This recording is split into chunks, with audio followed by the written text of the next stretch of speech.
It is that time again. It is Monday, good friends, which means we are here at PinkPixels over on the Gamers channel having a grand old time as always. I see so many wonderful people in chat already. Hello, hello. Thank you all for coming and joining us. It is always a good time when we have good people here, and even better when the community is here adding. So ask questions, share your own thoughts and experiences. That's what makes the gamers community something really special, that as we add it all together, it creates a very beautiful picture of the industry of the space. Think like a quilt. Quilts are nice, but they can't be made with only one square. So the more that we contribute, the more warming it can be, the more beautiful it can be, the more useful it is. So continue to share that. Thank you, Gator, for sharing the butt charts in there.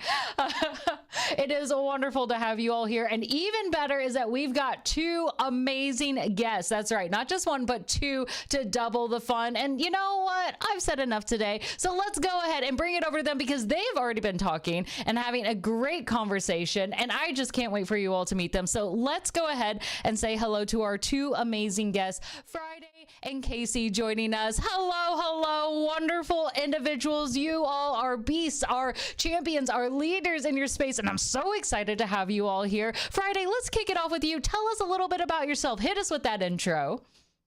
Absolutely.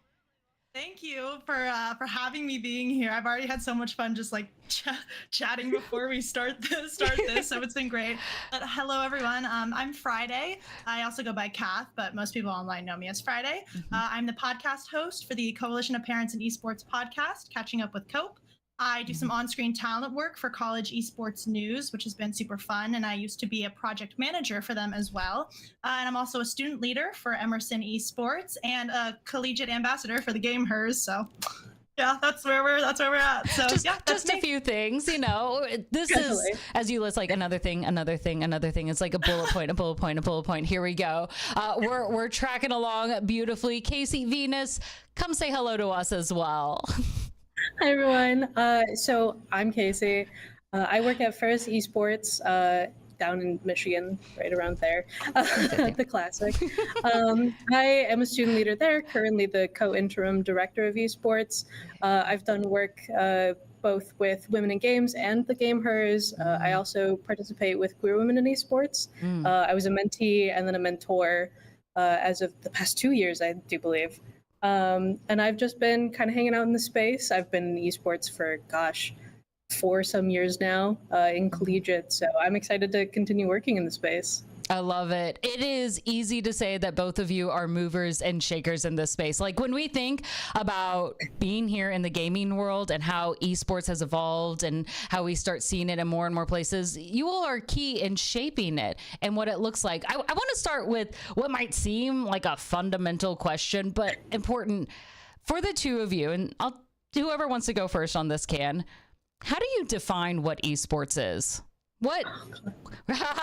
Yeah. What, classic. What is esports? Especially when we think about people who are looking at it, or they'll see like a tournament here or there, and they go, how do I become a part of that? Like I see the energy. What is it? What do I do? What are all the many roles a part of it? So where do we begin to fit esports into a bit of a box?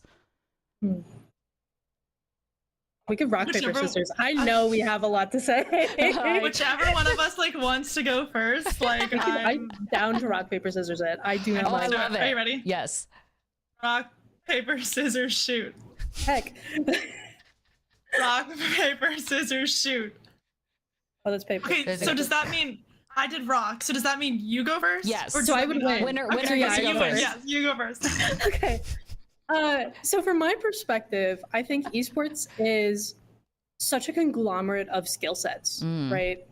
And I think especially, so we were talking about it before show. I got my bachelor's degree in bioinformatics. Now, inherently, I don't use that in esports, but that gave me the opportunity to learn so many skill sets that I found my way into esports a lot easier than I thought I even could.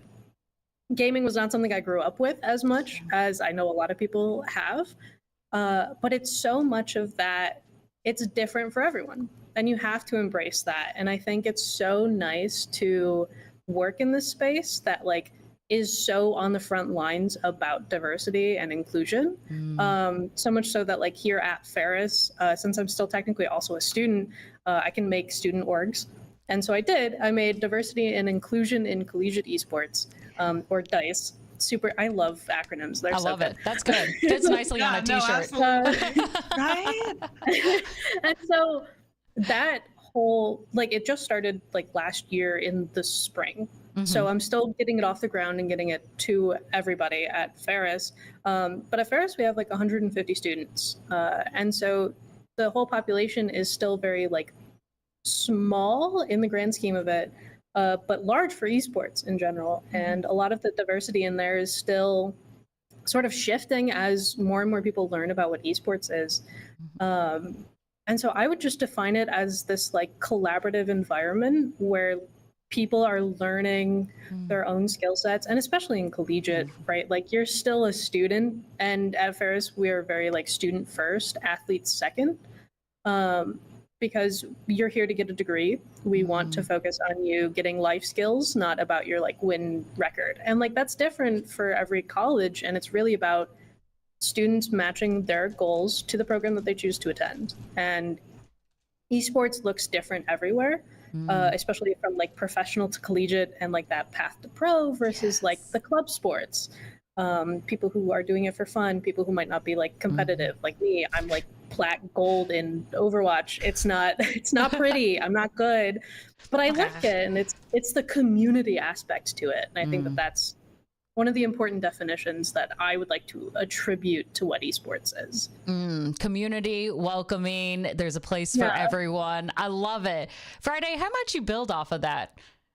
I'm like so ready to build off of that. Just because all the points that you said are, no, it's so foundational. And it's so important to what esports is. And I think something, you know, kind of bouncing off what you had said, it's the differences, I think, in everybody's backgrounds that's really what makes it special, because it's like, you know, if we all came from the same sort of background, then how are we gonna keep innovating? How are we gonna keep, you know, getting to the next level and figuring out what works and what doesn't? Because we all know that like this industry is like, no, like, you know, is constantly moving, and it's because we're all people from so many different backgrounds are coming in at different angles and having new approaches to things. And I think that's what makes it interesting. And I also think, touching on that point about community and showing students all the different opportunities, I think when we think of like what esports really is, like defined as, you know, competitive, you know, gaming online, like in front of an audience that has an audience, right? Like that's the standard. When people see like blank esports at a college, a lot of the times, sometimes students will get sort of like, they'll kind of shy away because they'll be like, oh, I don't play like competitively. Like that's not really what I'm I'm not good about. enough. I'm not good enough. Yeah, exactly. But it's like, and the hard part is sort of figuring out what a good definition for everybody, so that they understand that like there's so much more to it than that. Like that's, yes, granted, like you need that for esports, but it's like that there's so many opportunities that like you had talked about, Casey, that it's like where there's so many more opportunities in different, you know, areas of what esports is, like social media or event management, like things like that. And I think sometimes some schools have like talked about transitioning to like blank gaming instead, because people might understand like all the different opportunities because they get so afraid of that word esports. And that's why I hope like eventually we're able to like have a common understanding with like, you know, for as many people that want to learn about it. But like bouncing off that, like exactly what you said. And I think it's those differences that make it so special. I like that we're touching upon like the fear, like, is esports for me? Do I have to be a longtime gamer? Do I have to be actually good at the game? Because those are legitimate conversations that we hear people saying like, oh, I'm not good enough to join that team, especially when we see esports being in a public arena, right? That other people can see it, that the games are recorded, that people will be watching you play. It adds an extra degree of, am I okay with doing this? Especially for you all, where you see in the capacity of students, where you have to foster an environment that feels safe, that feels welcoming, that you have more of a responsibility as you think about what kind of communities are we building. Now, do you think it's interesting, like, especially as we compare it to other sports, think basketball, right? In that same degree, there's competitive, or even soccer, right? There's a lot of opportunities to play soccer, even though you may not be a competitive player. Like I remember in college, I was invited to an intramural soccer team, which was great. It was fun. Granted, they were a little bit more picky and I wasn't invited back. That was really bad. But in most spaces, right? Like it's trying to say, how do we bring more people in? How do we have fun? How do we duplicate that kind of effort and create a space that says, yeah, how do we break away to say we are competitive, but it's for everyone at the same time? Like, where do we find that balance? Yeah, I mean, I think it's difficult. I think at least right now I can speak from like a club perspective from at a school. It's one of those things where it's like we technically can't instill like a varsity program because we're not at that level, but at the same time we do have people who do just want to play more casually versus people that do sort of want to compete at, you know, the highest level that we can get them to. And so I think opening the door and sort of, you know, explaining to anybody that, you know, asks that there's different opportunities here, but also making those accessible as well. Because I think for a long time with, at least I can speak from like Emerson Esports perspective, it was like we only had teams that like specifically competed. But, you know, now we're starting to create an environment where it's like, if you just want a group of people to play with, like there's a certain like tag that you can get in Discord or whatever, like a role that you can get, and like you can ping for those people and then you can play with them. Or you can, like, if you need some help, like we're here to help you, but you can also set up your own like internal groups, you know, within, you know, the Discord, and, you know, play every Thursday if you want and use one of our voice channels. You know what I'm saying? It's like opening those spaces at least has been important at a collegiate level. For a club, I'm going to really emphasize that because we're not like an established program yet. Gonna say yet because you know I'm hoping but I was right, exactly. But I'm saying like from at least that perspective, for me that's been like really huge for us as an organization. I think seen great benefit from that. I like that. What about for you, Casey? Like when you see it, how do you get past the am I good enough for this, right? Is it really right for me? Of course, with your own story being quite a nice testament, like that's really good. Though I still think your rank is much higher than mine, so I've been grinding for years. It's fine. I'm very proud of you. It's a lot of practice. So we're also a club, but we're currently in this weird transition period where there might be a chance where we have more varsity level things, but we also participate in our school's typical athletic conference. So the GLIAC is our athletic conference in Michigan, and they had opened up esports like a couple of years ago. And we're lucky enough to be a part of that. We hosted it here at Ferris at our arena last year, or actually earlier this year in like January, February. Feels like last year.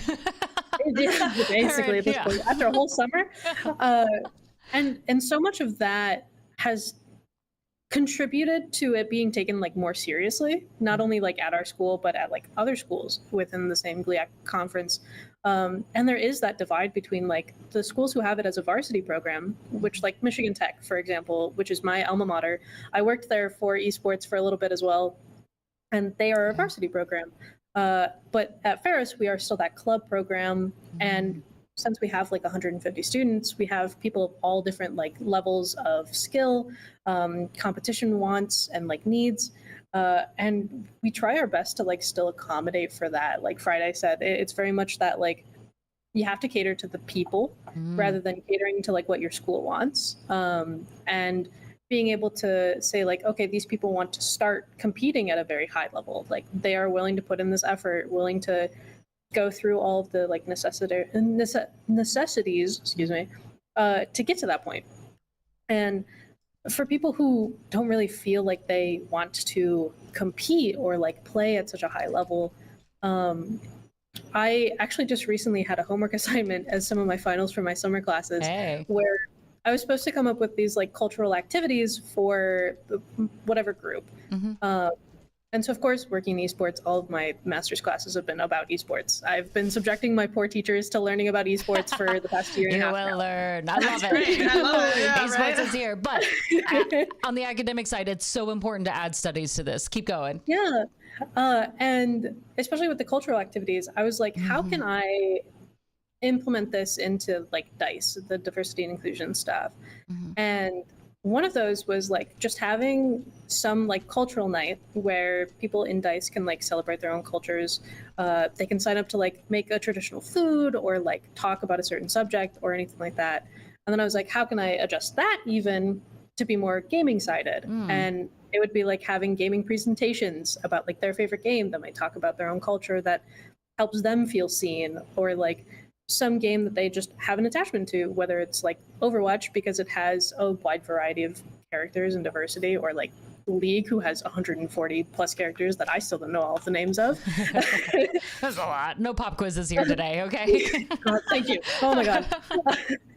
But it's a lot about like how to help those people connect to like any sort of game that they feel comfortable, or connect with the people who are already in this space, right? It's a lot of, oh, my friend just wants to like hang out. How can we do that? And we have like open hours at our arena, and so a lot of people will come in and like talk, and we're lucky to have an arena. Oh my goodness, we are. But it's so much of that, like, you have to be so accommodating of like their shyness levels too. It's like you can't just scare them off by your own excitement, and I've had that happen where it's like, I'm sorry that I am boisterous about this right now. I just No, I've been there. I totally get that. I like so. But like, I guess in totality, right? It's a lot of that. You have to be aware of who your audience is, and like especially schools who might have just like a varsity program right now, trying to implement a club, right? Like having a club to support your varsity athletics, right? Like having kids who like maybe want to learn or like take coaching from your other students. And even just saying like, here's like a group that can like get together and have watch parties for like people who are in NACL or something like that. Like I know Maryville's been going off recently. They were just recently like undefeated like champions, and that was insane. And having like some club underneath of that, I'm sure they have plenty of supporters within the school too that want to like go and like watch. And I'd recommend like all varsity athletics sort of trying to dip into like clubs for each of their games that they provide, or something along those lines to build that framework. Because I mean, recruiting externally from like high schools is great and all, but if you can sort of coach from within, it also helps. The untapped pool that we don't often see. I want to dive deeper, because both of you have outlined really good frameworks to begin, right? There's the idea of like, we're going to have community, and we hear a lot of places say really nice soft language like that. Like we want to have inclusion, but it's very different of saying, how do we build structures within our systems? Like I really enjoyed Friday when you mentioned like the Discord, and something as simple as having tags to help mention. So it makes it easy to identify and reach out to those individuals. Or even Casey, when you talked about like, you know what, we're going to actually have a club and having office hours, open office hours where people can come and talk where it is. I want to know, from both of you, we'll go in reverse order this time. Venus, let's start with you. What are other things that you think really help students feel more invited into this space, especially on the clubs or even on the team level, to even think about trying out, right? How do you find ways to reach out to them and let them know you should consider this? This could be a home for you. Yeah. So very similarly to Friday, we have a Discord as well. Ours is set up kind of per like game to make it like super easy for us. And people can come in, select the tags that they want to like get notifications for. And so all of our team leads are usually the ones in charge of tryouts, with obviously some supervision from me and the other co-interim director. We also try our best, because we're both in student organizations and club sports. We're like the only club on campus to really be part of both of them. It's very hectic. We have a lot of meetings. You guys are Hannah Montana, right? Of the teams basically. Here. We do have the best of both worlds. Yes. But we have little like days where students can come and like ask questions to a bunch of different like student orgs. So we'll always sign up for like a booth and have people there in both the club sports and the student orgs one. And we usually take some of our more, I would say, boisterous characters in the space, people who could like talk very regularly and very like passionately, but also like to anyone's level, and sort of have them sit at the booths and sort of be that like first invitation to what esports is. So many people get in because they like just enjoy games in general, but that whole boundary of like getting them to try out for a team is, we don't cut people. We do not cut anybody. You want to play the game, you will play the game. We will find a team for you. We will find a position for you. You will be playing the game that you want. And we don't we don't discourage participation in multiple teams. So you can play on Overwatch, you can play on League, you can play on R6, you can play on COD, you can play multiple teams, multiple games. Just being aware of, obviously, when those games play. And luckily, in the collegiate system, it's pretty easy that every game has its own specific day most of the time. It's easier, but that means you have 7 games and that's it. Oh, yeah. 7 days, you 7 are gaming games. every day. but it's a lot of that, like, making sure that people just know that, like, we aren't gonna, like, judge you because you think you're bad at the game. Like, it's a lot of, like, if you want to get better at the game, you can get better. If you just want to, like, create the group of friends, if you want this to be your new community, like, we're seeing a lot of people who, like, have really been affected by COVID, and, like, we're not really communicative, like, in 2020, 2021, you know, and so it's a lot of dealing with the, like, social boundaries that occur when you haven't had that regularly. And esports, especially because it's team games, you know, most of the time, you have to communicate. Yes. And it's so important then where you have groups of people who don't know each other at the beginning, but at the end of the semester, you see that they've grown as, like, a team and, like, maybe even gotten, like, higher ranks or, like, achieved their own goals. And I think that that is a really important part of, like, showing those stories to people who might be afraid of trying out. I think that's so smart, because essentially it's not so much that you're building esports. What you're focused on is you're building a community and focusing on removing barriers that might make them feel like they don't belong. I think that's so smart and welcoming, especially when you're first building, to let people know this is something you can join. Friday, do you have any other suggestions, especially in your capacity of you see where we can continue to welcome and open doors? Yeah, absolutely. I actually have one question before I do for Venus, and that's, like, whether or not there's only one interviewer here. Hold on. How dare you? This is why you had to cut us off earlier. Yeah, no, we were just going back and forth. Go for it. Can I just ask quickly if, like, people, if students practice in person, like, at the facilities when you have practices? Oh my God, all the time. We actually pretty much book it out from, like, noon to midnight. Wow. For, like, people being in there. Whoa, like, unless we have, like, other events like already scheduled, it's free game. We have specific times for, like, scrims and stuff, so people can actually practice for competitive games. And then, of course, the game times are, hey, those are reserved. We have 30 PCs in our arena, and on Overwatch nights, which are Tuesdays, they're all full. All of them are full. And the current room that I'm in right now, you can't see much of it with the camera. It's technically our secondary arena, what used to be the main arena for competitions, before we sort of had to have more space, because that's very important with how many kids we have. But this one only has, like, 10 PCs, so it wasn't as, like, collaborative or anything. And it's very much that we, like, did have this booked out a lot as well. It's, like, in a dorm, well, not in a dorm room, but in a dorm building. And so people had to book this out as well because they wanted to, like, come use the space. And the sign on the door even has, like, a gaming for everyone, because that's the purpose of this space specifically, is, like, to give accessibility to computers. Yes. Yes. I Have thought it was fitting to also signage. sit Put in it up here, there. but- Students do read it every now and then. And on Overwatch nights, we had to fill not only that room, but also this room, because we had, like, one COD team participating. So, like, 35 plus computers are, like, used every single night. And then we've had really rough times when, like, classes have to be taught in that room, because our kids are just like, I want to practice, I want to, like, play, I want to, like, communicate with my friends and stuff. So yeah, to answer it's pretty booked out constantly. Yeah, I mean, the reason, okay, first of all, my camera's, like, bugging out, like, the camera, it's a like, I thought you had, like, a strobe light going on. I was like, you're ready for like, this party. To be honest, Friday. to be honest, well, always, but at first I thought it was the light, like, just, like, you know, it's getting darker, but now I'm actually starting to think I'm starting to think it's like auto-correcting. Yeah. We still love technology, like we did earlier. And now this is crazy. Anyway, I like, is it bugging. synchronized with, like, the rhythm of your voice?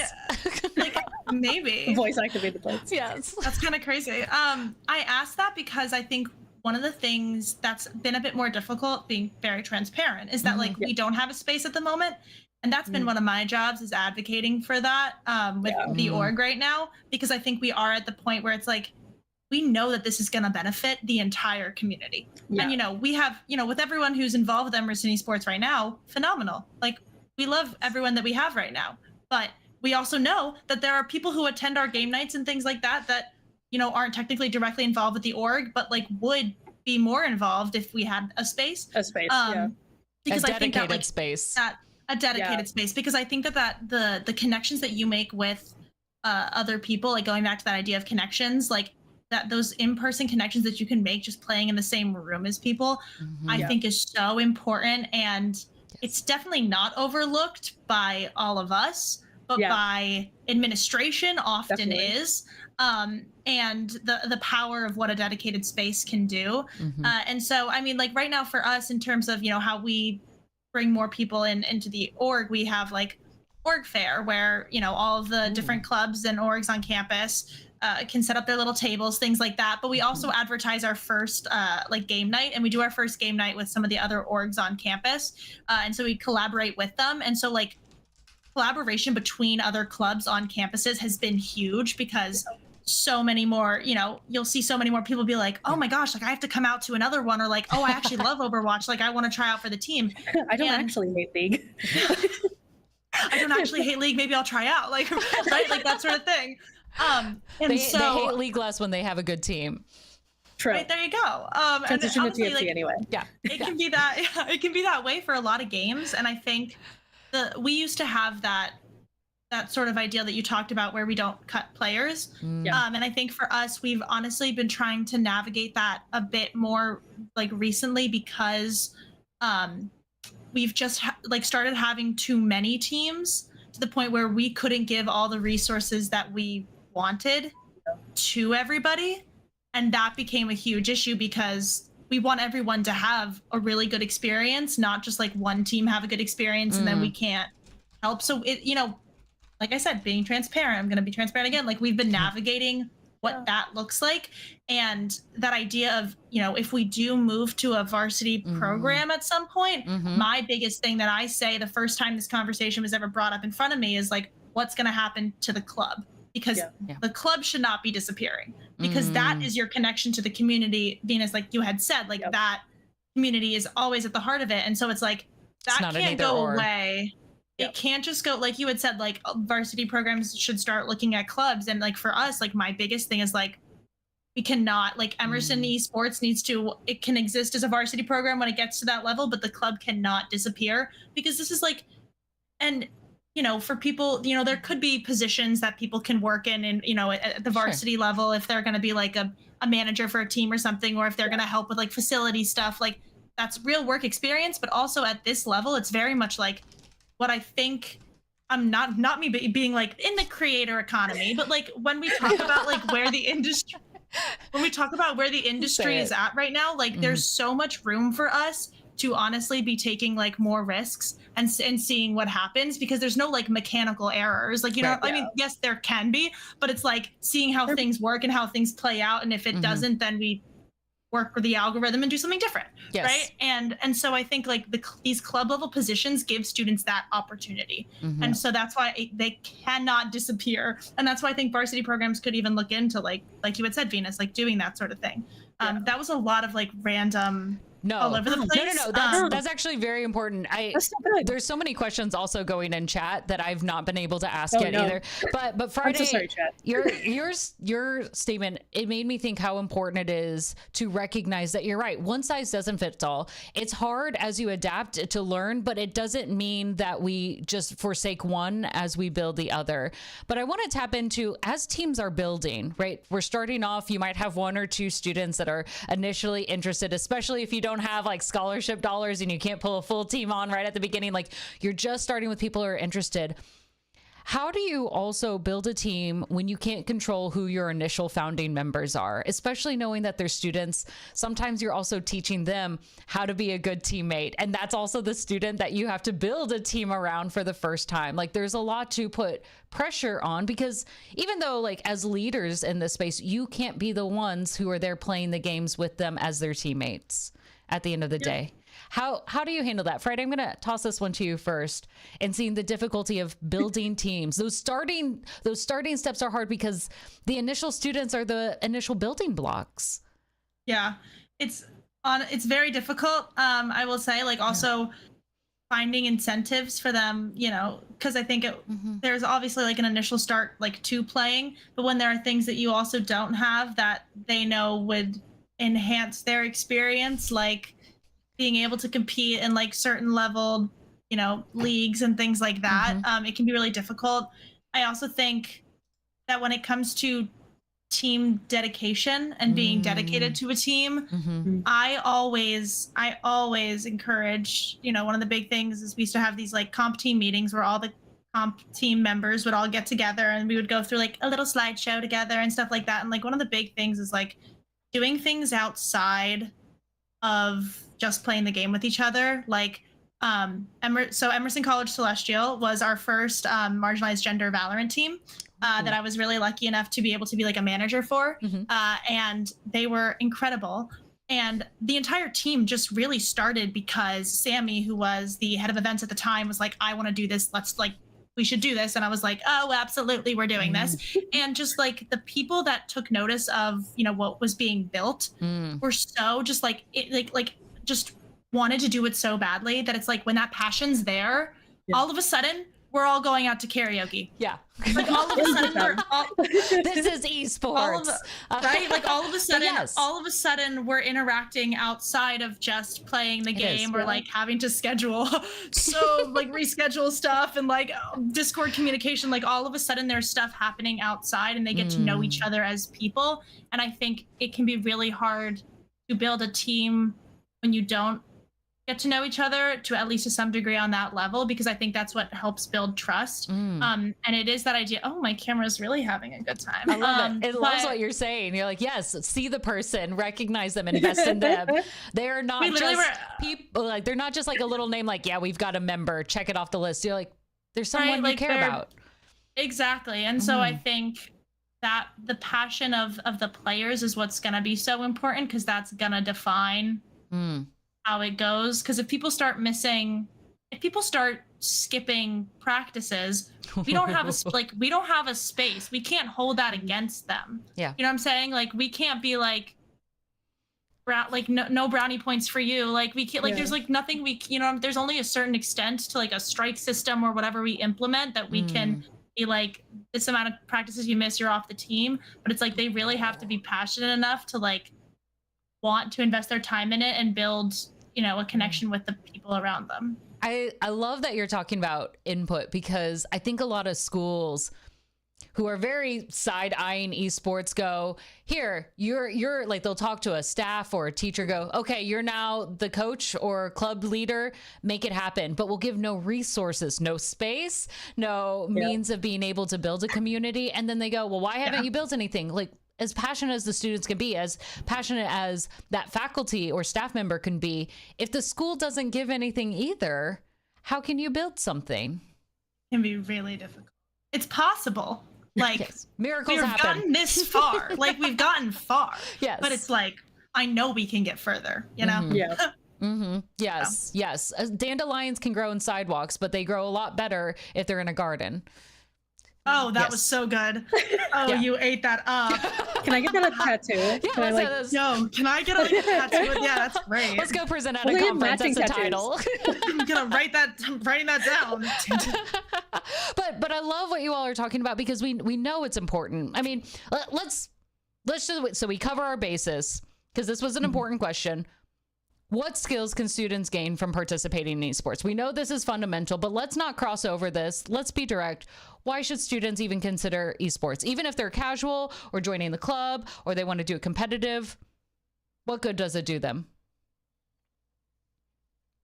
I want to hear what What Friday do we has to tell say schools? first. What do we tell schools? What do we tell parents? We know Yeah, it. especially with like COPE. Like I want to know what you guys have for resources for parents, because like that's something like I've always had to talk with like parents who are like sending their kids to college, and they're like, I don't want to send my kid just to like go play video games. And I'm like, well, it's not just that actually, and I want to know what like COPE actually has for that. I mean, part of the reason that I've loved hosting the podcast so far is because I get to like talk to so many different people that are in the industry and that have different positions. Like we're talking like casters, like we're talking managers of teams, we're talking managers of organizations. Like, what does an organization look like? Can you sign a contract? Are you able to make money? Like all of those little things. And and some of the people that are involved on the advisory board and the parent board that are involved in certain areas like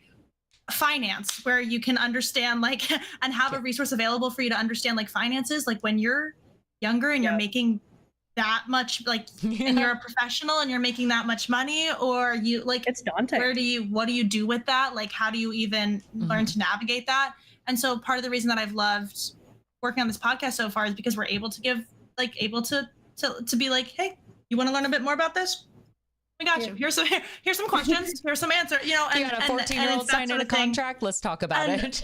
Right? Like that's like I wouldn't even have understood how to do like that like more recently until I've just been involved and put my listening ears on. You know what I'm saying? And that sort of thing. And I think that in this industry, there's so many like skills such as like time management that you learn, such as just like people management, like things like that. I mean, you can apply like learning graphic design or being your own. I mean, it's like essentially being your own boss, because a lot of you're basically like if you want to be a content creator, then you are building your own brand and you don't even like realize it. But it's like, here's actually what you do know and what you're learning, and here's how you can apply that. And even I think things in courses can be applied to esports so well. Like I think everything that I've done like collaboration wise, by just from switching my major and all of a sudden like getting to work with like partners in class, like all of a sudden I've like leveled up my collaborative work with people, because I understand like what can work and what might not work. And that's like, okay, like I can't be managing every little thing. Like I'm gonna have to adapt to how my partner on a project works, and so I think just things like that are so like you don't even realize it until you've done it, and then you're like, oh my god, I did that.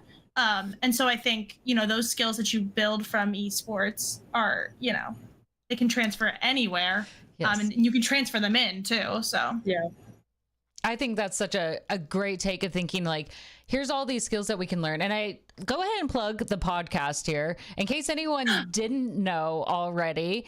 Hit us with it, because this is, again, it's realizing there's so many resources out here to help inform and know all these options.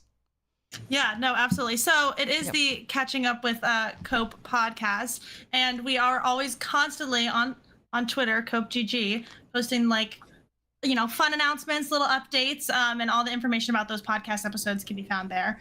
And there's one coming soon, so keep an eye out for that. But yeah, it's phenomenal, and that entire team is incredible, and what they want to do and how they want to help students is and gamers and anyone who wants to learn, who's open to learning. That's really like, you have to be open to learning. And that can be the hardest part, I think, for a lot of people is getting through to them, to be like, you might not want to hear this, but here is the reality. And being able to get through to people is like huge, so important. Yes. I think that's such an important thing of like, when we come into these situations, it's not confirming what we already know, but it's being open-minded. Venus, do you have anything else you want to add, especially as we're thinking about, are there any other skills that we might be missing when we think about what can this offer students? Yeah, so it's actually very interesting because we have a specific degree here at Ferris for professional esports production. And I hope one day to become a professor for the program. And we're hoping. Hopefully they see this channel. But a lot of what we teach those students we have a couple of different like focuses. So there's like the hospitality and there's coaching focuses. And so it's nice because we also have the digital animation game design program here at Ferris. Yes. Which obviously you're going to make the games that people are going to hopefully play one day. You kind of need to know how they're going to interact with your game. And working on titles at like Riot or something, you're going to need to know who your player base is. And so we see such a huge conglomerate of those students in our program. And they learn a variety of different like leadership skills, collaboration skills that are necessary for their own workspace, hopefully in the future. Especially with like production skills, we do already have like a lot of the setup where people who aren't necessarily the esports production students can still learn those hands-on skills and still gain that like actual physical like learning set. So as someone currently who's getting their master's in being able to teach career and technical education, I have to like think about a lot of like the hands-on skills, right? Like what sort of physical learning skills rather than just soft skills can I actually like provide a curriculum? And especially when it comes to things like hospitality, a lot of that is social, but also so much of it is like the like somatic aspects of like how your body language comes across, like how to like influence people or like talk to people normally or like professionally, like how to adjust those. Excuse me while I sit up straight now.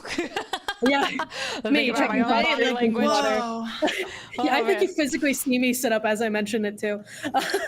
But like event management too, right? Like so much of that I think gets overlooked in esports because I mean, especially like Emerson, like having those game nights and like if you just pass the like responsibilities to someone to like manage a budget for that or like manage like invitations for that or like posters, there's so many like small skill sets that like just build up over time that you don't really realize are happening. Like when you're working as like a club to work with other clubs on campus, that's partnerships, baby. That's you're working deals, you're working management. Like you have to know how to like communicate with people. Yes. And it's all about like the resume writing. Thank you. Yes. It's so good. I learned so many like good resume skills from Michigan Tech too, where it's like sure, you might not have a lot of professional experience, but like how you write it is so much more of the importance. Yes. Like that's my community weakness. management. Do you have the awareness of what skills you actually have? Like, can you communicate what you can do? Yes. Right. Like community management can be so many different things. Like it can be you're leading your team, which is another form of a leadership skill, right? Yes. But community management is also like, hey, I was on the board for my club, right? Like we recently, well, under my own sort of wishes, when we were going over and renewing our club status, we were still technically considered the League of Legends club by our official paperwork and constitution. So that needed you start updating. somewhere. It's fine. Yeah. Yeah, we've been there. We are the source, and I get it. It's been there. And so going through that whole list of stuff, I recognized that there was like a need for an alumni and membership relations space. It was something that I had been in a different org in Michigan Tech. But it's so much of that like communication with your current members and your alumni, because your alumni are going to be the people who are representing your school, representing your program, representing like what you stand for as a group. Yes. And so you want to maintain that communication.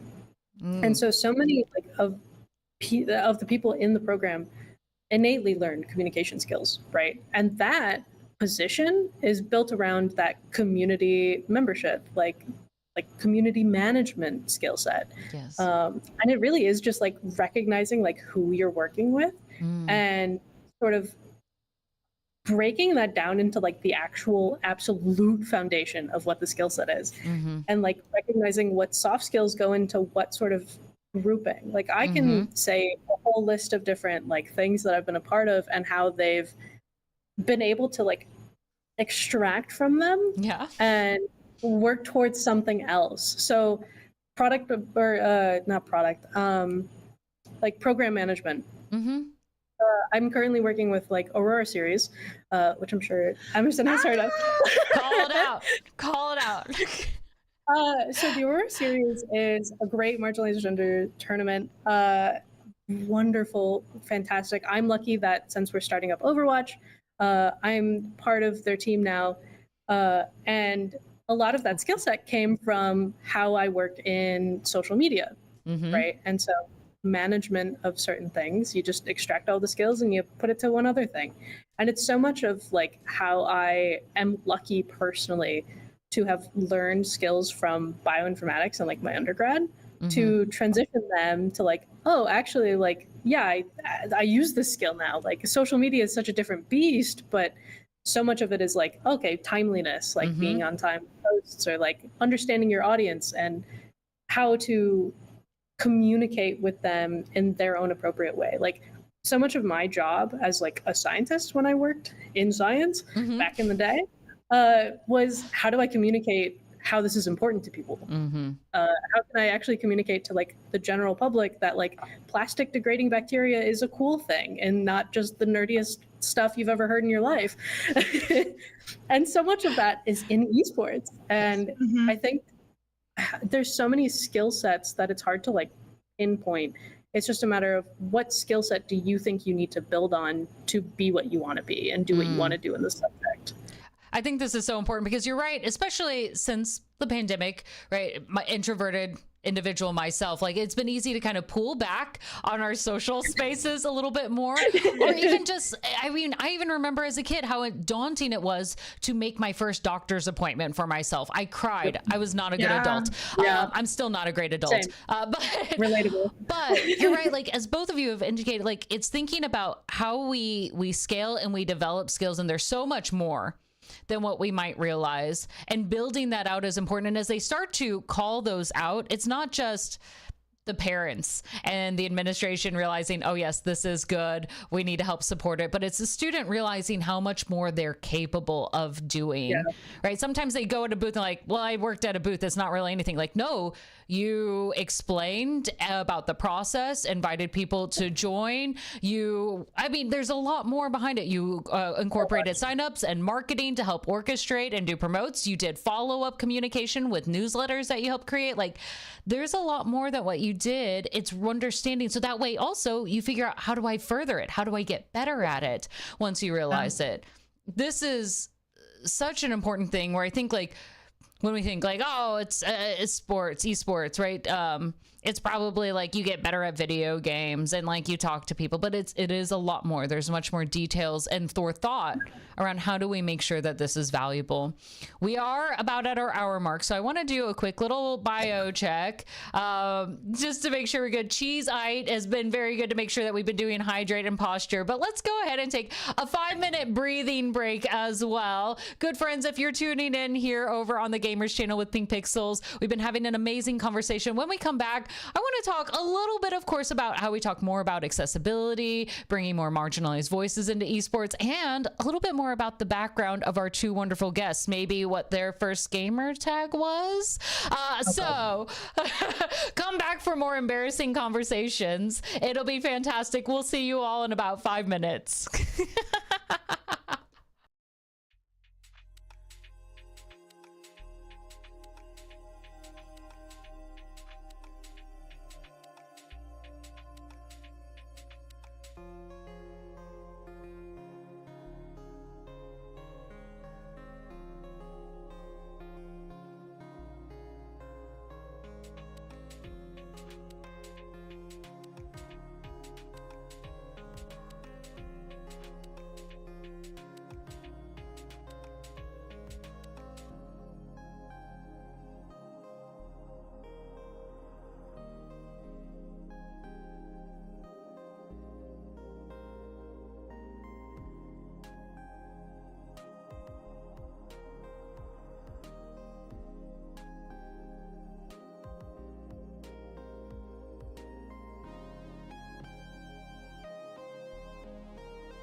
We are back, the trio that does not know when to stop. We are bringing you another hour of goodness.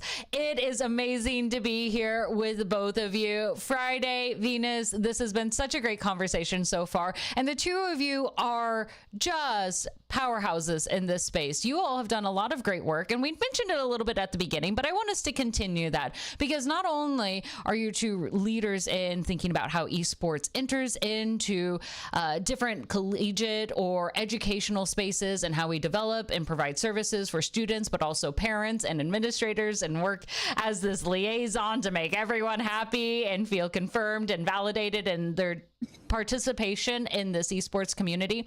But the two of you also do a lot of specific work in making sure marginalized voices come into this space. When we often think of gaming, we might have the perception that it might be tailored towards young, white men in this space, but this is something that has been kind of refuted time and time again. Even when video games first came out, it did technically appeal to a 50-50 audience, but marketing and stories and social narrative continued to sideline, especially women's voices in this space. But more than that, it continues to sometimes prioritize particular voices over others.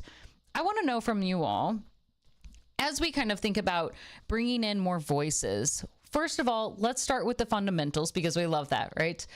Why do we want to create more spaces for marginalized voices? Like, we know, like, yes, voices for everyone, but why is it important that we put efforts, whole teams, initiatives, clubs towards making this more welcoming for people who might not initially see themselves as belonging to those groups?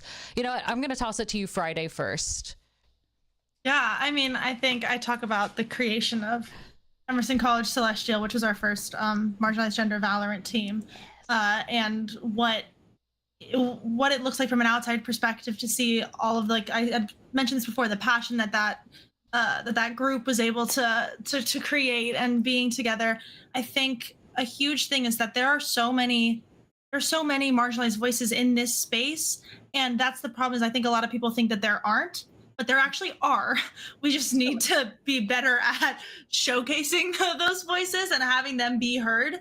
And I think a lot of the times in certain, like, panels or whatever, they'll throw, like, one person in and be like, yeah, now we're diverse. You represent all of them.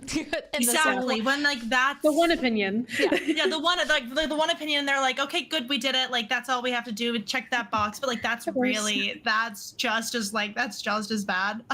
And I think at least creating the spaces, like, within, esports or, like, an organization, it really does help people, I like to say, like, reaffirm, and, like, make it like an affirming space. Yes. That, like, this is a space for you and you can keep coming back here, because there are, and that's why being president was so, like, I think just important for me at the time, because it was like, I really did want, I wanted there to be, a marginalized voice that was also up there at that top level. And, that's why, continuing to allow those, like, have those people in the e-board, like, making sure that the e-board isn't just, like, one group of people is so crucial, because that's how we get perspective from other people. That's how we, because without perspective and input from so many different types of people, then we're not going to get anywhere, and nothing, and we're not going to get, any more inclusive or open the space up anymore. And it's just going to be as restrictive as it's been. And so that's always been, I think, so crucial. And then I think from the standpoint of, like, having a team like Emerson College Celestial, it was really important that when it came time to, like, picking coaches, we usually gave our, like, A team a coach, and then, like, helping out with the B team and as well as we could, because we didn't have enough money for, like, for coaches for every team. The practical reason. Yeah.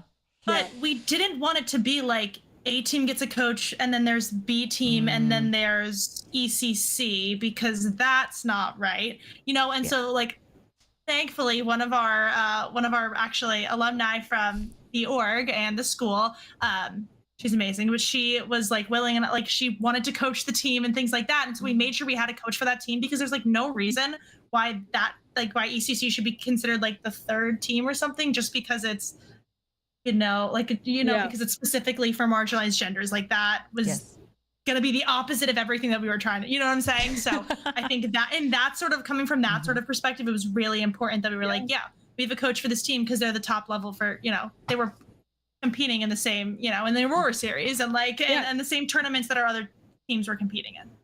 That was important for us. It is. And I'm glad that you outlined that, because ultimately when we look at these voices, it's not enough just to be like, all right, we cleared a space, do your best, and not give them any additional support to actually succeed. The reason why they're not currently in the space is because those resources weren't available to help curate those same kind of skill sets, whether it's the actual gameplay or the social skills or whatever it may be within that, to be like, yes, you do belong. Let's confirm that. So having a coach, or essentially a mentor, right, and that place that continues to serve as that liaison to help them develop, to be as competitive, or to maybe they are just really freaking competitive, because we've seen plenty that are like, no, they were killing it already. We just needed to make sure that they had the resources to kill it as much as they can and as much as they should. They need someone who's a continued advocate for them in that space, because that takes a draining amount of energy to be your own advocate. I mean, we're told like, yes, should we advocate for ourselves? Yes, but it is exhausting, and it takes away from your ability to do that work when you also have to say, I need to be here, and then in the same breath talk about why you need to be there, right? Like it's too much. So I think that's such a smart choice to bring that in. Venus, for you, what is that like to also help bring in marginalized voices? Why was that important to do? So my whole goal is to not, I don't want to have it sound wrong at first, but my whole goal is to not have these marginalized gender spaces, because it should be. Because it should be. Everyone is equal. Yes. That's the thing, right? Yes. But I know that right now we need these resources. Exactly. And it's something you shouldn't have to prove yourself. We talked about this over the break, but we need the resources to be able to do that, so people can become stakeholders in those sorts of things, right? It's so important now to showcase that, right? It's so important to have these events, but my long-term goal is to just incorporate everybody. Like, it's not hard in my brain to just assume that should be the way it is, but I know fundamentally you have to work through it. You have to go through all the steps, all the administration steps. And I was lucky enough, sometime over the past spring semester last year, as we mentioned, going through Ferris Esports, we had the opportunity to be representatives of Ferris State. I was lucky enough to speak to 160 7th and 8th grade middle school girls about esports. It was for Beautiful You event, which Miranda for TV, or like Wood 8 for Grand Rapids, she does that. She hosts the event every year. We were lucky enough to be able to like go out, speak, host these girls, have them play Smash, round robin Smash. It was a hectic 10 minutes. We answered questions. Of course, every event is hectic. It's inevitable, but it's the energy of things. Yeah, getting to talk to some of those girls was so important for me to recognize more of why we need that space. Because so many of them were like very casual gamers, but like very invested and like interested in what they were interested in. And I want to cultivate that. Like I want that to be the way that everyone feels about the games that they're attached to. Like at this point, how many people have not actually played games or like heard about a game, right? And attach themselves in some way, shape, or form, like see themselves in the main character, or otherwise feel comfortable playing this game as like an escape from the great reality we have outside the door. You know, it's one of those where it's so important, because I am a diverse person, because I understand that people have different diversities, to be accessible in a lot of these different things. Like one of my goals for DICE is to eventually host an ASL learning workshop for a lot of reasons. Inherently, it's very hard to play games if you're like deaf, right? But it's so important for nonverbal communication in general. So I am particularly autistic. I have low support needs in general, but it's something that I'm still coming to terms with and still learning how to deal with. And of course, nonverbal bouts happen. And so learning ASL has helped me in like communication wise. And being able to teach other people that is so important too. And having this like window of opportunity to speak different languages, or like language learning workshops in general. So much of gaming happens in Korea nowadays. And so like being open to these cultural differences and different diversities, and learning that there are different diversities than just marginalized genders or marginalized like racial discrimination in the space. Like it's so important to recognize how we have to go about fixing it. And that is making diversity not seem weird, like making it the norm to be different and to like actually like accommodate for these we're coming up on Halloween, and for some people diversity might be the scariest monster out there, right? Real. Right, but it's because of misunderstanding or because we're afraid of those topics. Because I think you're right, like there's a difference between there's the end goal where we don't need all of this anymore, but it's very different from where we are now. And just because we're not in that ideal situation doesn't mean we just skip those conversations. And you're right to mention like diversity is more than just one thing. It is so much, even like our experience and backgrounds, right? How much gaming do we have? I've never done a fighting game community in my entire life, much less play. I would be so bad. Right. Or for those that have only done competitive versus those that have club, bringing in both of those perspectives adds in more conversation and understanding and how we build this. Like, and I love like the cultural, racial, economical, disability wise. When you shouted out some really good notes in learning ASL. I'm going to shout out Able Gamers, which I think is a fantastic charity organization, and creating adjusted controllers for more people to play, different able-bodied individuals, right?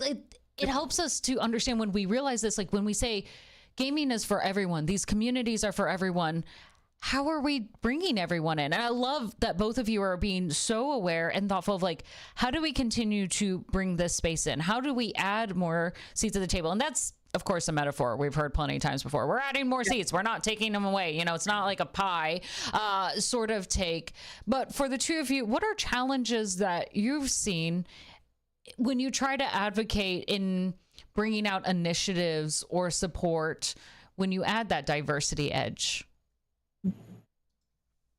I mean, I can speak. I think one of the biggest things for us at Emerson Esports, for a good portion of time, was just like, because we don't have a space, there are people who want to be on our teams that do not have the resources and the money to be able to, like, maybe they have a PC at home, but they can't get it here.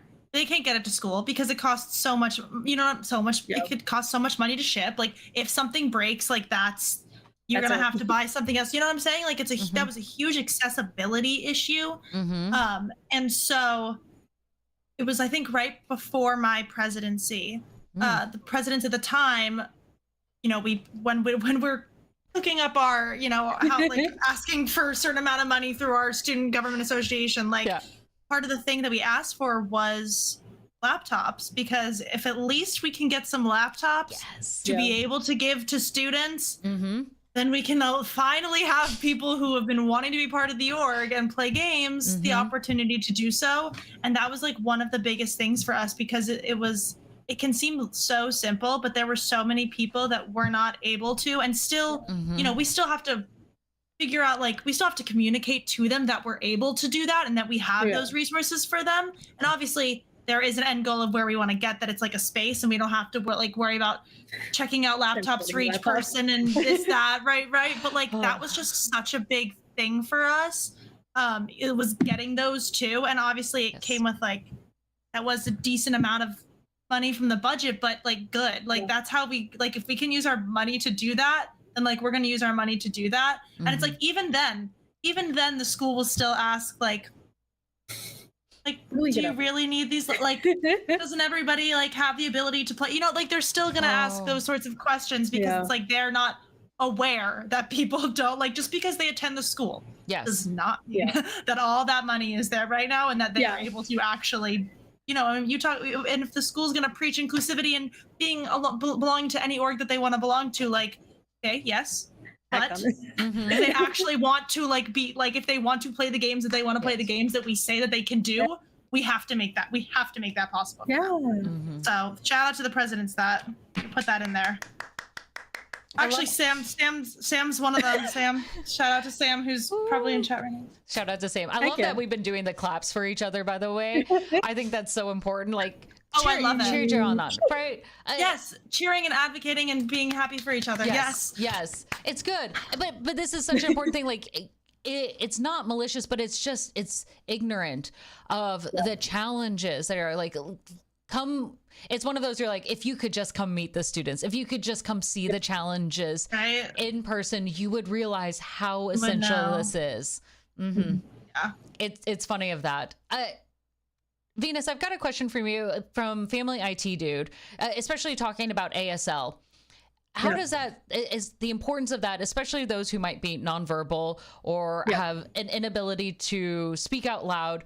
What are their workarounds for fast-paced games like Call of Duty that require call-outs or oftentimes reliant on verbal communication to coordinate and win?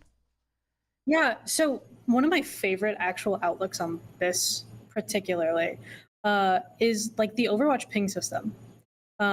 Being able to like instantaneously ping like the person you want to like dive, like that sort of nonverbal communication. It's something that I've been I'm doing research right now about like stress management in esports, but it's something that I'm still interested in is like the nonverbal communication of esports, as well as the different like lines of communication in esports, and like disruptive behaviors versus corrective behaviors, versus positive behaviors, right? And a lot of the like team dynamic that goes into esports. And it's something that I'm still cooking up in my head. Since I'm getting 2 degrees, I still have like another 2 capstones to go through still. So we'll probably hopefully see it. But it's a lot of like, ASL is not inherently, I think, the replacement for in-game communication. It's a lot of how you communicate with your teammates outside of the game. And especially like sometimes, even if they're typically verbal, they might go nonverbal outside of the game. Something really bad happens. Like the game really puts them out of their own body, right? It's become second nature to me to like use thank you as like a sign, even just to people who are not hard of hearing. Just in general, it's become so much more of that like second nature and a different way of communicating. I'm my own walking subtitle at that point for people. And I definitely don't think it's a replacement. I think it's just an addition to how we can increase the levels of accessibility that we currently have in the space, because there's so much of that. People who don't experience that on a day-to-day don't understand, and they don't understand why we need it until someone who has a hard time advocating for themselves might need that accessibility feature, right? And it's a lot of having to take a look of like, oh, like I know that part of hearing people exist, and I should try to make the space welcoming for them too. And that's one of my goals with DICE, at least, is like pinpointing what might be a problem before it becomes a problem, right? Like, especially like you said with able gamers, like being able to control the game helps. Kind of important to play the game. And they found the problem, right? They found how to make it accessible. And like there are so many different types of levels of need for accessibility that you have to be very cognizant of like how you're helping out. And like some people who have 2 hands still might need an accessible controller. Some people who only have access to 1 hand might need an accessible controller. There's so many differences that you need to be aware of and like ready to handle to be able to be in esports. And communication, because it's the foundation of a video game, is something that's so important and like fundamental. I'm seeing a common thread for you right now. There's so much of like Overwatch that I praise for this sort of like game design wise. Because I taught psychology of video games to like high schoolers, and Overwatch was my old boss at the time, Katie's like research methodology thing. She was in human factors of psychology, and did like eye tracking tests with Overwatch specifically. And so you learn a lot about the game ins and outs wise. But like one of the accessible technically features is since it is a mirrorable game, both teams can have the same characters. So like both tanks or Reinhardts, their alts will have different voice lines. And so if you're on a team and the enemy team like Mei alts, it will be in her native language. So that way it's a quick way for you to be able to understand that that's not your team. That is a different team. And it's so much of that like subtlety that goes into communication, right? You have to be aware. I feel like I could take a class just on that. Is it open to enroll? I'm ready. Holy. Hello. Hi. Can I'm getting messages for a reason, I swear. Awesome. But you're right. Like there's so many options around this of thinking like, but it means that you have to be proactive. You need to be listening. You need to be engaged in those communities. And I think ultimately it also takes time of saying like, you want to learn and you see them as people and how do we work with, instead of just saying like, here's this old separate thing. You're going to be in your own separate space or your own separate solution. It's in addition to, I think that's so important. Sorry. Yeah. Oh, really quick. It was just, we had talked about the whole pulling a chair up to the table. Yes. And one of my favorite things that I learned in my undergraduate years, anecdotally, and not even actually related to like bringing people to the table, we had round tables to eat at in one of the dining halls. And we had a large friend group, but these were small tables. Yeah. But it was always the rule of it's a circle. It has infinite. It is infinite. You can fit as many people as you need to. You can always pull up a chair. You just got to like turn your trays the other way, or like it's always accommodating though. And I think that is one of the main points that I still take through with me, despite it being kind of a joke and like a meme. It was something that still like actually means something. Everyone has a space at the round table. It's a circle table. You can just sit differently. It's important, I think, for diversity. Yeah, for sure. Just make the table bigger. Tables can be built. Do we know this? Like, we can just... You can have more like to the table. There's not like a limited amount of tables. They're like, well, these are all the tables we have. People still make them, right? Yeah, never. It's everyone has a space. Everyone does. Everyone does have a space. I love the expertise that both of you are bringing in here. And you both speak with such authority and for good reason. I want to turn the microscope now onto the two of you individually. You've shared so many insights about the esports space, what we're bringing for students. I think that's so important, and it's so actionable. And that's what I've appreciated so much about this conversation, is that it's very actionable for people thinking, what are we doing? Why are we doing it? And how do we do it? And that's important. There's so many high levels and you take it into, but I want to know where this began for the two of you to be able to have such motivation to get to this level. So obviously we're going to start with the fun question that we teased at the beginning, right? Obviously the two of you are gamers and you had to begin with a gamer tag at some point. What was your very first gamer tag? Who would like to share first? This is the only time that we've gone like silent because we just show, because we're like, this is okay. I mean, I can go first. Yes. It's not bad. It's just like, but you like remember it. Of course. So it's like, so because I played Minecraft a lot, and so it's inevitable. It's just like so strange. Like I don't even know. So it was like the word like the underscore cool mine. And I don't know what that means. Like, I don't know if I mean like mine, like a mine, like a mine shaft in Minecraft, or if I meant or if I meant like Minecraft the game. Yeah. But it's like, but it was cool.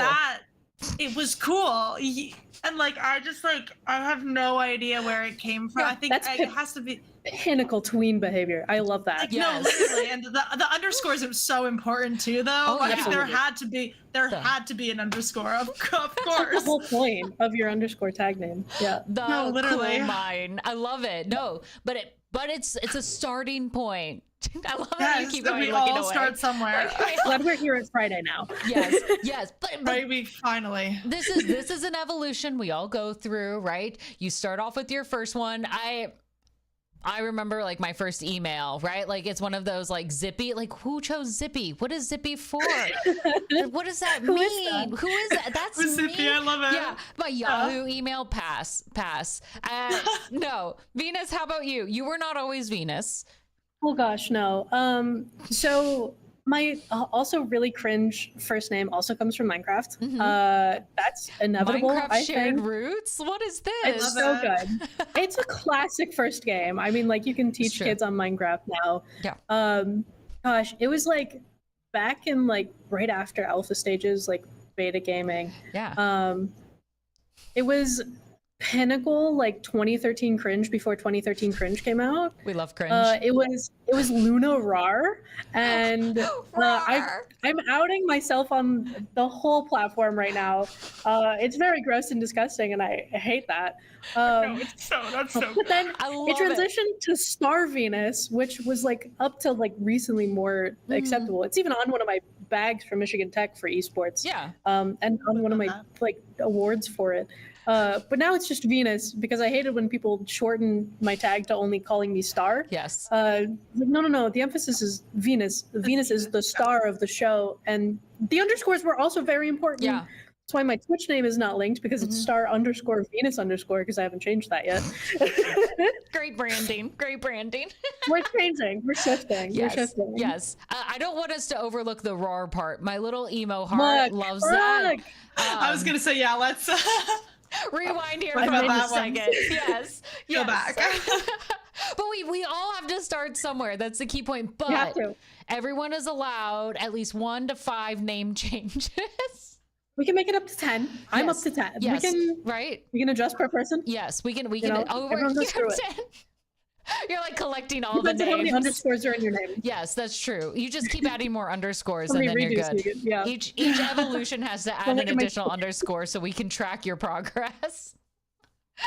It's the generational tag. It's just an underscore. It is. It's just the underscore. It is. It's how close you are to the Xbox gaming generation. But there were some wild folks out there that just went with the Xbox auto generation. Like they were in. Yeah. My little brother did that. He was a light installer.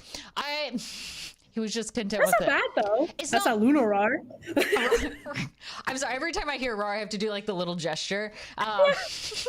Flashbacks to my old like it's dinosaur great. T-shirt. Yes. Oh god. Yes. RAR. Hold My on. I don't have icon. the hair flip. I have I my was headphones 13 on. in 2013. But it's part of this evolution, and it kind of shows to a certain degree how important this is.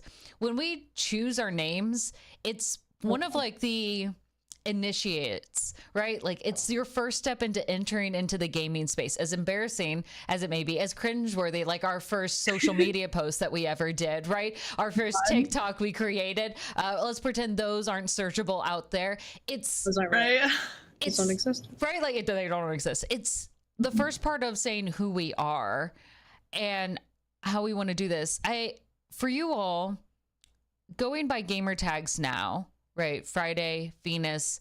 What does it mean to choose that name in certain spaces versus your, I don't want to say in real life name, because sometimes in real life we still go by our gamer tags, right? When do you choose to introduce yourself by your gamer tag? Let's go with that. Friday, you keep giving me these looks. I have to know. Come on, you can't like. I gotta know what's going through your head with those reactions.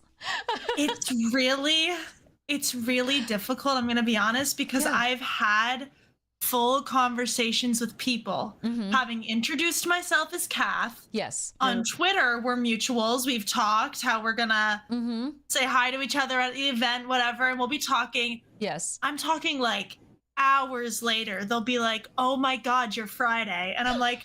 Yeah, it happened the whole time. I'm like, maybe I should have. I'm like, I'm not used to it. I'm not used to like. I'm started to get like better at it. Like I've started to get a lot better at it. But like, it has been this adjustment thing where it's like, because at the same time, like even with like Emerson Esports, like my name's Friday in the Discord, but it's like comes after Kath, so like everybody knows that it's like Friday or Kath or like right, like people know, you know. But like a lot of people would just call me Kath. And so in that esports realm, I've gotten used to Kath, but then like on Twitter, like I'm Friday, and like so when I talk to anyone, you know, like in the space from Twitter or literally anything else, I'm like, I need to go by Friday, and like granted, like I love the name. I think of like she's just like she's me, but sometimes like I've coming from a musical theater background, the easiest thing for me when I was on stage was being somebody else because I didn't have to be. It's really scary. It was really scary to be myself on stage. And so I would, and when I was on stage performing, like as a character, I would never shake or anything. But when I had to sing like a song at a concert that was me, I would get a little bit more nervous than I normally would. And I was always confused why. And I think it was because when I was a character, I was so fully I was fully in it. I was not Kath. Yeah. What a good technique for imposter syndrome, though, can I say? Oh, yeah. True. And like for me, it's like I'm Kath Friday, I'm fully myself. But it's like sometimes I just like that name. It just like before I walk in a room, I literally just like breathe into myself and be like, I'm Friday. Like I'm Friday, I'm gonna do this, like full like head on, like I'm just gonna face whatever it is, and like it's still me, but there's just something about having that name and just being myself and being Friday just like helps my confidence, I'll say, like a lot more than I ever thought it did. It's an esports confidence. Yes. Right. And so starting to go by Friday a bit more has been really starting to go by Friday. So like introducing myself is like Friday to the people that know me as Friday is huge. It's a lot, is really important. I've gotten a lot better at that. Lean into it, build it out. Venus, how about you? When do you choose to go by Venus? Because we had this talk a little bit earlier and I was like, how do you want me to introduce you? Yeah, it's such a weird thing for me because so much of how I started was I had this professional sector to myself, which was Casey, and then the gaming version of myself, which was Venus. Inherently working at a college, they kind of know me in classes as Casey because like the whole professional sector, but so much of it has just been like, oh, it depends on how I want to be perceived. Like Friday was saying, it's a lot of like the confidence that comes with something other than like my gamer tag or like the confidence that comes with my real name, my birth given name. And I think it stands so much to like how important it is to recognize people's chosen names in general, right? Like as a true like diversity inclusion mix, it's so important to recognize like they feel more confident in that name. Yes. Why would we treat that any different than an actual gamer tag, right? Right. And I have a group of friends in Massachusetts that I met through streaming where they only exclusively call me Venus because it helps that one of the it helps that one of the other people in the group were already also named Casey, and he was a part of the group like way before I was. There can only be so one. They're like, well, yeah, kind of is hard to have both of us. But it's so much for me, like how I want to be perceived by people. Like if I go by my like real name, it's like a professional meeting, right? It might still be about esports, but it's very like professional, or like if I'm introducing it. And I think that's just how I've seen my own accolades be attributed to me rather than like my gamer tag. My gamer tag is like the fun, cool me, like the cooler Daniel, like the true pinnacle of the cooler Daniel meme. God, that might be showing my age. Oops. It's okay. I just turned 25. Please don't. So old. Get out of here. Don't even. But it really is. Like, it's just the like professionality of it. Like after working in science, like it's so much of like my name is what's going to be written on papers. It's not going to be my gamer tag. Yes. I could change that. We could write that in there somewhere. But it's so much of like Casey is what will be attributed to everything, right? Venus is like the different aspect. It's like what I go by on Twitter. But even my real name's in my Twitter name, right? My Discord name will always have both because I've set it permanently to be Casey quotations Venus.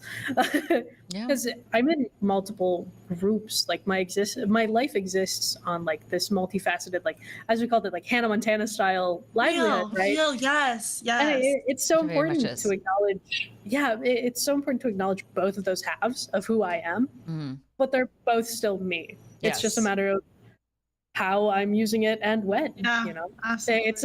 It's so weird and choosy. Like if I met you online, you'll probably know me as Venus. If I meet you in like a more professional setting, it's probably going to be Casey. I don't mind either. It's like my pronouns. I don't mind either. But it's just one of those where I think such a weird interpretation when I'm just like, oh, I'll answer to both. Like I've answered to like weirder things, Luna Roar. So but it's something quite personable, right? Like, yeah. it also, I think there's a challenge of like when you choose the name, how you engage it, who knows you by that name, that might adapt, you know, the significance. I mean, especially, of course, both of you are in this space professionally as well, which might blur that line a little bit more, because now that gaming space, which is just normally fun time, is also now your professional space, versus those who might like, yes, I'm an accountant during the day and at night I hop on and I play Valorant, right? Like, and of course it's much easier to have that kind of divide, but it's still the same, is that it is you. And I kind of think the interesting, and Fred, I'm going to pick up off of something you said, and tell me if I'm wrong on this. Sometimes, especially when you have a gamer tag, or just it's a name and it's a persona, stage persona that you've built, sometimes it's a really valuable chance for you to explore and build who you want to be until you feel comfortable being that person. Yeah.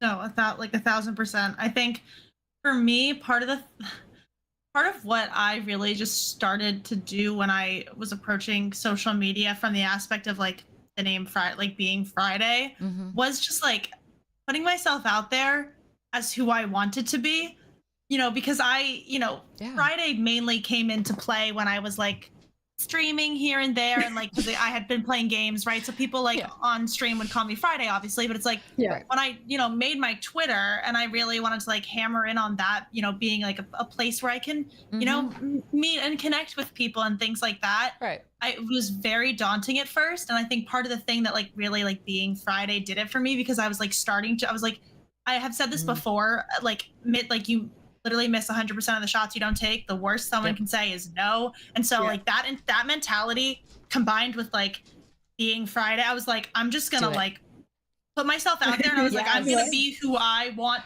to be. And obviously it's already part of who I was, because I couldn't get there if I wasn't who I am now. But like I completely agree with what you just said, because like that was, part of the reason why I felt so comfortable to be able to do that, is because it was like that extra little push that I think I needed when approaching social media like that. I think that's so important. The two of you have been so open with your journey and how you handle this. I think this is such a great opportunity to see inspiration of how you guys continue to grow in this space, and how you challenge yourselves and reflect on who you are and how you've been there, because it is intimidating for so many of us as we look in and go, what, esports is so big, how do I carve a space? And I'm gonna rat you all out a little bit off screen, where you mentioned, right, like, don't be embarrassed, just a little bit, when you said like, as the two of you are trying to establish your voices, and you see your mentors out there doing great and big things, and they're doing a lot, but obviously the two of you are also very established. You are well-known voices in this space. The work that you do impacts so many people, and sets, even outside of just like the direct impact, it set ripples of standards of how other schools, how other mentors, how other leaders also create and develop. So what you do is no small act in any way whatsoever. So it's so good to hear your stories and how you approach things. We are running close on time, so I want to ask two speed questions. All right. The first one is going to be, what is the best esports? Controversial opinions are welcome. So think carefully, because this is recorded. And then second of all, I'm going to do a more narrow version. What is the best character in video games? So, video games in total? I'm gonna not even just esports? all video games. No. So this, as in battle royales, fighting games, my favorite RPGs, right? So first thing, I'm gonna guess. what is the best esports? What is the best video game character? So we're gonna go one order, and then the second question we're gonna go in reverse order. So Friday, we're gonna go first with you on what is the best esports. Hit us with it. No hesitation. Hey, listen, I think I'm so just like, because I came into this like industry, this space, because of like really like Valorant is what pulled me in. Okay. So I know that there's issues. I'm gonna say just like the game, I just love the game. Yeah. When I have trouble with the game too, though. So Stop offering Don't we all? disclaimers. All right, Don't we don't all? you? Valorant. It's Valorant. Yes, with confidence. Okay, Venus. Oh God. I'm biased. I have to say League of Legends. Okay, League of Legends. Us and Good. Riot. Unfortunate. Us and Riot right now are like this. Follow me on Twitter if you need to like actually hear me out on that one. Best But- esports. This is it. We've heard it. The best esports out there. There we have it. Right Now here. we're flipping Riot's the question. loving this. Yeah, yeah. Now, best video game character. Venus, this question begins with you. This one's so rough. I like that you so look I to the think I- sky as if the answer is going to fall down. Fuck, more to sweat out the time on this one. So I really love cats, bare minimum. Okay. I'm really biased. Still going with League. I love Yumi as a character. She's absolutely not good for the balance or state of the game. But she's great and cute, and I love her for that. That's good enough reason. You can like a character for whatever reason you want, and that is legitimate. Good. Good. Geeky girl, love it. Friday? No pressure. So there, no pressure. So there's this like smaller indie game that I'm obsessed with. It's called the Cosmic Wheel Sisterhood, and you play as this witch named Fortuna. And I love her. So she's I've just been meaning to play that game. it's so good. A favorite, like literally, oh my god. I wish I could replay it. And technically I can, but like first time playing it, like okay. It was Anyway, a love. I would say Love her, at first she's sight for just the like game. she's so cool. Anyway. I hope we need to send that clip to the devs on that team because that is a marketing thing all on its own. The way you just exploded of like, oh my gosh, it's the best thing. That's priceless. That is priceless. That's when you know there's a good game at hand. I love that. Now, I want more time with you all, but we have limited time, and I want to be respectful, of course, of how much you all have offered us already. So the trade-off here is that you all have to give us exactly everything we know about you publicly, right? Tell us where we can find you on social media, Discords that we can join, accounts that we can follow to support and see all the great work that you're doing, upcoming events that you might have, tournaments that you might be visiting, projects that we might be aware of, right? I'm just gonna like anything and everything. This is our chance to be able to support you any way possible. So first of all, we're gonna toss it. Oh, you seem ready. You seem real ready, Venus. So I'm gonna have you go first. You looked When have ready. I ever given that impression? You look so ready. Gosh. So my Twitter is at VIINUS__. We love underscores here. My Discord is VIINUS. I'm still working on my Instagram, so that one I think is still Casey CACIE. There's not many people with that name, so if you see a picture of my face, it's probably me. Gosh, I am working currently on some research to hopefully be published. I know that I've co-authored a paper sort of recently, a couple years ago, that'll be published hopefully in November. I know I sent the Gamers a link tree with everything. I don't know if that's going to get sent or if I need to send that. But it has like a contact me if you want to like help me start a national chapter for DICE, because that's something that I want to try and like actually make as like a national thing rather than just being here. Because I think it deserves to be everywhere. Of course, I'm a little biased. I did make it. But if you want to hear before you continue about- on that, I have some students that sometimes listen, you're saying, how do I get plugged in the esports space? That is exactly how. There's an open invitation. Anyway, continue.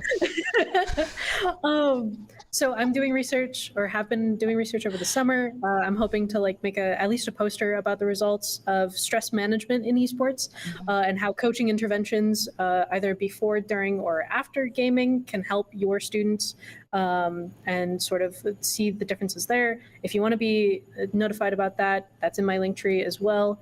I present that on like September 13th. So hopefully after that, I'll be able to present it to everyone else. And then I am graduating once this fall, and the next spring I'll also be graduating again. So I'll be getting my 2 masters. And those will both have all the different degrees, like a little goblin. I love it. I love education. So I will be doing 2 different capstones. One of those is going to be a esports career and technical education curriculum for younger students. And so I might be asking people to come and help develop that curriculum through like professional-based learning. As well as another one would be, oh gosh, I have so many different versions, but the gamification of the classroom and how gamification helps people who have neurodivergencies like ADHD or autism actually fully understand content. Yes.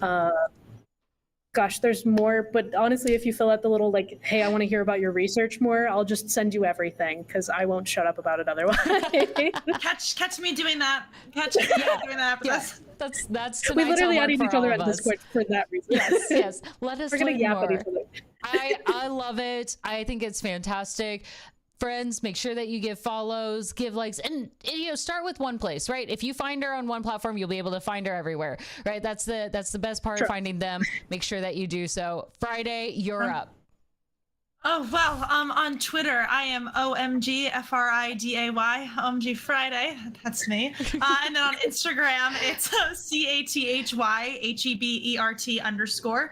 Kathy Abear, but it looks like Kathy Hebert because I don't put the accent over the E in my name and it's French and that's a whole thing. But that's me on Instagram. And then you can catch me on the Catching Up with Cope podcast. So that's Cope, COPEGG on YouTube and Twitter. I was like, I don't know why I glitched for a second. You can stay up to date on Twitter as well, and we post all information. We're always a resource that's available. So those are my little. Oh, and then what I'm doing, things I'm doing. So I'm going back to school, so I have 1 more year left. So that's gonna be great. Yes. Unless I decide to get my master's, and I think Venus and I are gonna have a conversation about that. Anyway, I will be at DreamHack Atlanta, so if anyone's gonna be there, hit me up. Let me know because I'd love to say hi. Oh my God, are you actually? Oh, okay, maybe you're not. Okay, because like. If you do, okay. Anyway, meet and greet. No, I'm kidding. So we'll chat. But so that's that. And if you're like follow my socials, you'll see more things that are going to happen with Emerson Esports, and there could be some, fun things that happen outside the community as well coming soon. So don't want to give anything away, but yeah. So that's me and that's us.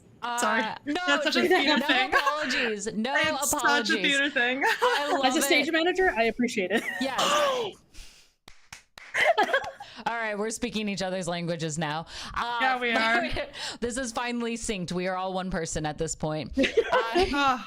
I love it. The two of you are absolutely amazing individuals. Make sure you give a follow. The nice thing is we have the links in chat. You can see the link tree and Twitter right there. So it makes it easy. Remember, go give a follow. These are amazing individuals. And if you're looking for some really great inspiration, here's where you need to do it. We're on social media all the time. Make sure that your feeds are filled with amazing places to see cool individuals doing cool work. I love that the two of you are trying to figure out how to point. We did it earlier too. It was so difficult. You're like, we can do this. We can do this. It's amazing. Thank you, both of you, for continually making the esports space better, more inclusive, and of course, just overall something that welcomes everyone into the space, that helps develop them beyond just we play video games. You see the potential, not just in, of course, playing video games, but what it is for us to be the best kind of people that we can be in a space, and you foster that. I love it. I love it so much. The two of you are just so kind and amazing. I want to meet you all at DreamHack. I wasn't sure if I was going to go to DreamHack. Now I feel like I have to go to DreamHack Atlanta. No, I feel like I have to go to DreamHack. We might. We're going to DreamHack Atlanta. Now. Yeah, we need bracelets. We need bracelets. Okay, we're gonna work on it. We're gonna do face masks in the hotel room together. Yes. So us, love it. Okay, this is coming together, but I'm gonna take this off screen because these are secret cool plans now.